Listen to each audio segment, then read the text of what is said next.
This exercise is a fun way to work on shoulder extension, which is the ability to get your shoulders behind you. So we're gonna do this in a straddle position just to give you a little bit of adductor work as well, but this can be done standing too. The key here is to make sure that you have a PVC pipe of some sort or a stick. You could probably do this with a barbell as well, but I would recommend starting unloaded first until you get the hang of it because it is pretty challenging. What you're gonna do is start in your straddle. The wider your straddle, the more intense of a stretch you're gonna get.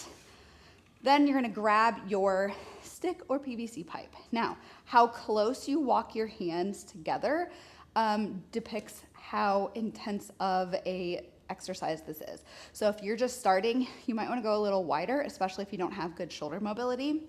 What we're going to do is lean forward so that gravity is not resisting us, and we're gonna lift our arms into extension as high as we possibly can, squeezing those shoulder blades and pulling them up. Then we're gonna try to maintain that position as we sit upright and hold. Most people will fail out of it as they go to sit up. Your job is just to put the brakes on that and try not to let it happen, and then maintain that position as much as possible during your hold, which will typically be about 3 to 5 seconds. So here's what it's gonna look like in action. You're gonna set up, lean as far forward as you can, arms go as high as you can, keep them there, lift high, reach, get your chest up here, but keep your arms as high as possible and hold, and then reset.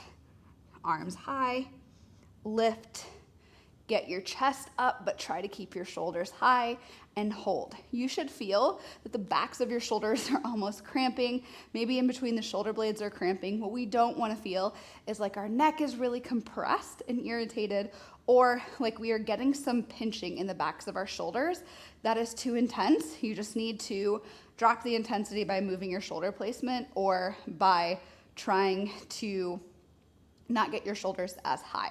If you feel like it is a big movement from the position you start to where you end up, if you feel like you drop out of a range of motion a lot, you likely have a big deficit between your active strength and control and your passive range of motion or flexibility.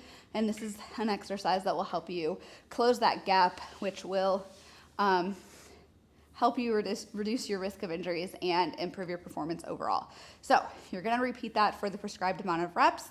Over time, you should feel that you can get a little bit higher in the position, that you drop a little bit less. You can access those tissues a little bit. Maybe you can even go deeper in the beginning position.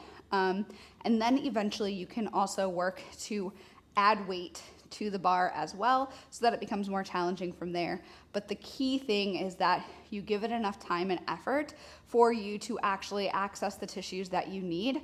And then we want to always look towards progressive overload as we repeat this exercise.